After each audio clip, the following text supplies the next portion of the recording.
Hey Lions fans, welcome into another edition of the Coaches Show. We're here this week with Coach Trask, our baseball coach. Coach, thanks for doing this. Absolutely. Thanks for having me, Vinny. Now, you guys have been going strong here in the fall, right? Yep. Using some of your practice time. So just tell us how it's been going this fall. So right now we're in week 7, and this has been a pretty busy tail end of the fall. We've played a lot of outside competition, and this afternoon we'll play Columbia State, and this is where we'll finish up our playing some other teams, and then next week we'll start our Hogs and Dogs World Series. So, we've taken advantage of this good weather and being able to get out there and get used to each other and really work out some kinks and get some things installed. And it's been a really, really good fall. The guys have been working hard.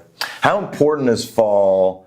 You come back after the break. You come back a little early, so you've got a couple of weeks where you play, but. Right. I know how important is what you build in the fall to what you do in the spring? Crucial. Like these, and even before the 8 weeks, whenever we'll take about 3 weeks kind of getting ready and doing some arm care type stuff and weight room, some conditioning and just shaking the rust off. And then when we jump into that 8-week phase, it's crucial. We wouldn't have enough time in January to be able to put all of our bunt coverages, our first and thirds, just our offensive system, our situational hitting, our base running. That list is way too long. So having that 8 weeks in the fall just really, really gives us a good time to work slow and be able to do some walkthroughs and just really coach some of those scenarios that we're going to see in the spring. So it's if we didn't have a fall, I'd be pretty nervous come Christmas time. You're pretty busy at Christmas time. Right. No doubt. So we'll do a true season preview later, but just tell us what we should look out for from some of your guys this next season. Yeah, definitely. 32 new guys came into the program. We're at 62 total program wide, and it's been really unique. Seeing these guys kind of blend in and work together and seeing some chemistry grow. But a lot of freshmen, really talented freshmen coming in this class, especially on the pitching side of things. And then we have some transfers that are going to come in and fill some spots and do some good things. And collectively and cohesively, it's really gelled together pretty well with over half of your roster being new. It's been good to see those guys come together for sure. Now, so you talk about the new guys, but then I know we've got a few, especially some big bats that are returning to the lineup. Definitely.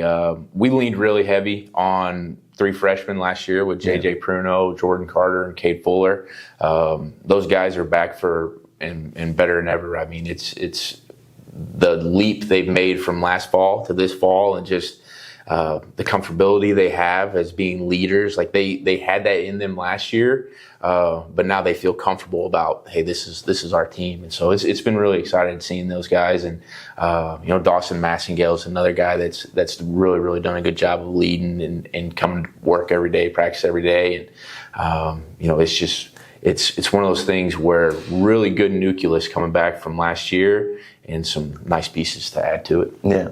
So talk about the leadership that you see with those guys coming back and sort of helping guide those new freshman transfers into how you do things here. Like definitely. So, Colton Bryant, Seth Creasy, Matthew Riley, Riley Kesey, Tyler Wingard. We've had these older pitchers really take some of these younger pitchers and transfer guys under their wing and help them out and just kind of give them an idea of routine and what to expect and what to look for and help them on that learning curve of the college game. So it's been impressive with them for sure. And help maybe lead them into rooting on the basketball team too, right? You guys. Oh, sure. They're going to have to learn how to be, how to heckle and how to fire up the crowd a little bit. So I don't know. I expect them to be probably pretty good at that. Okay. We haven't talked, I don't think, and done a show since you guys went out to the national championship game last year. Yeah, so definitely. Just tell everybody that story real quick.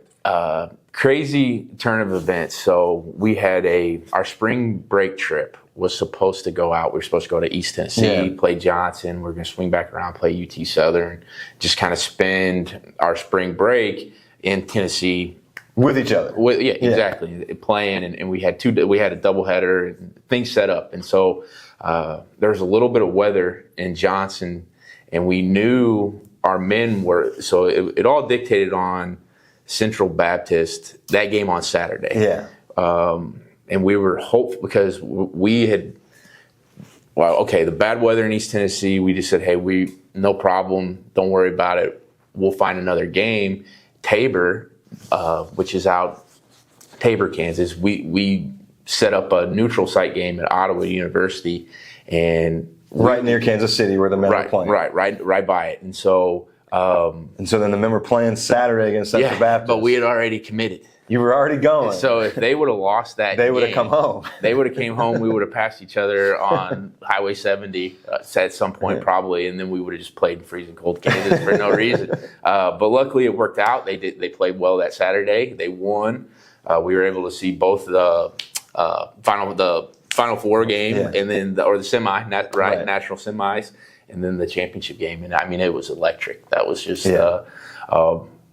hopefully not a once in a lifetime experience, but for that crew, that was just a once in a lifetime experience for those boys, and that was fantastic. I bet that was really good bonding for you guys. Oh, great! It was awesome. And you got what you wanted. You were supposed to spend the trip together. You did, and we got to play. Cold. Yep, it was just a little bit colder, exactly. And but Ottawa was super nice with their facilities and let us work. And Tabor was a good club to play. They were an opening round team, and we got into a really nice indoor facility there one of the days. So it was a great experience. I mean, couldn't ask for a better experience. Yeah. And it's a great story. Like those guys will be telling that forever. And some of the videos that Coob was able to get with the Bullpen podcast, and I mean, it was just so unique. And exactly, that's hopefully the memories last for a lifetime for those guys. That's awesome.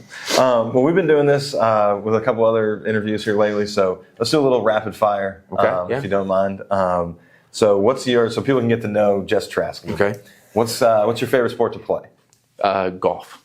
Okay. And preferably golf out of Chickasaw. That would be my favorite. Right. Not too far away. You're not traveling around the country. Exactly. Okay. Right. And that course will travel. If you can play good at Chickasaw, you can play good at a lot of golf courses. What's your favorite Bible verse? Galatians 6:9. Okay. Do not grow weary in doing good, because in due time you reap what you sow. All right. And what about favorite inspirational quote? Favorite. You know what? This is a little tribute to now the head coach at Hardin County, former pitcher and pitching coach here, Connor Creasy. What was it? I always loved it. He had a T-shirt. It said, "No one cares. Work harder." Okay. All right. I like that. I like that too. That's good. Now I'm really bad at asking this one. What's something that you say a lot of practice that you criticize yourself for, or something maybe that your team makes fun of you for? I don't necessarily know if it's something I say. I'm sure they make fun of a lot of things I say, but it's probably now the weather has kind of turned a little bit. We're getting some fall-like weather, but early in the fall, when we're still in the 90s, I sweat quite a bit out of practice. So throwing BP and running around doing all that, I get pretty sweaty. So I'd probably say they probably make fun of me for being soaked all the time. Okay. It looks like I've been swimming most practices. All right. And then if you could change one thing about baseball, maybe specifically college baseball, what would you change? One rule. Yeah, that's a good question. One rule. I would like to see the old third to first pick move come back. That's illegal now. That used to be, and maybe in high school it's still legal, I'm not for sure, but that used to be a really slick play. Fake the throw to third and then turn around and throw to first? Yeah, and it's really, the advantage is the pitcher has all the advantage there because it's such a tricky play. But I really did like that fake to third, spin to first. But that's a really high advantage situation for the offense too, because first and third you're trying to get second base. Sure. And maybe it's not like Little League where if the catcher throws to second you're going to get that run, but all that run in. But that's still that's the advantage the offense has. They're more likely to try to take that in that situation. Exactly. Just give a little bit of advantage back to the defense. Yeah, I think that'd be good. And you still, even if you get the guy and he's in a rundown, you still got to play catch. You still got to do those things too. So, but I would say let's just reinstate the 3-1 pick play. Right. All right. Well, good luck next week. Plug the Hogs and Dogs World Series. Yeah, for sure. So let's start with how Halloween game, that will be on Thursday night, 6 o'clock. Yeah. That's always going to be a lot of fun. We play banana ball rules in that game. So I think we're planning to mic that up again for Inside the Pride this year. That was a great video last year. Hopefully we can, a lot of good stuff for that. Yeah, a lot of good stuff with that. You'll see some just flat out comedy going on out there, and the guys do a good job with it. And then plus with the banana ball rules, that adds a little bit of competitiveness into that game too. So it keeps it like that. And then so we'll have a draft. Actually, we'll probably either draft tomorrow or Thursday for the Hogs and Dogs. And so Coach Langford, our pitching guy, is going to have one team, and then Rudy Tucker, a graduate assistant of ours, will have another. We'll have a really fun draft that will get heated and fired up, and guys excited about it. And then we'll let the guys know, and we'll start on Monday, and we'll play best of 5. And no matter how many times we enter squad or who we play against, there is nothing like the electricity of a Hogs and Dogs World Series. And the reason it was named Hogs and Dogs, Coach Estes come up with that. We might be over a decade of doing Hogs and Dogs, a decade plus. And so the winners will get ribs and pulled pork and baked beans and potato salad and just a big old spread of great food. And the losing team, they get hot dogs and a bag of chips. Okay. Maybe give them a soda. Split it. It may not. No, definitely not soda. We won't give them one of those. We might let them share a cookie for dessert. I don't know. Now what time are you going to start that next week? So time still TBD. Most likely the Monday game will probably be around 4:30, 5 o'clock. Okay. Tuesday will probably be about 6. So we'll play in the evenings a little bit later at night. Make sure everybody's out of class and can check your Instagram and social media stuff. Follow us on Facebook, Twitter, Instagram. You'll see the times there. Okay, we'll have that posted. All right. Well, really appreciate your time today, Coach. Thank you so much, and good luck next season. We'll do this again before that. Good deal. Thanks for all you do for this athletic department, Vinny. Yeah. Appreciate you. Thank you. That does it for another edition of the Coaches Show. We'll see you again next week. Go Lions. Thank you so much for watching this episode of the Coaches Show. If you liked this video, please give us a like down below, and please subscribe to our channel.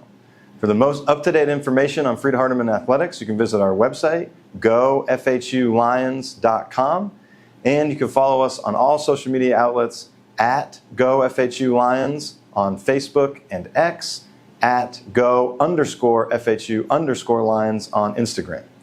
If you're interested in joining the Director Circle or Lionbackers, there's an informational video on the screen now. There's also links in the description below. Thank you so much for watching, and go Lions.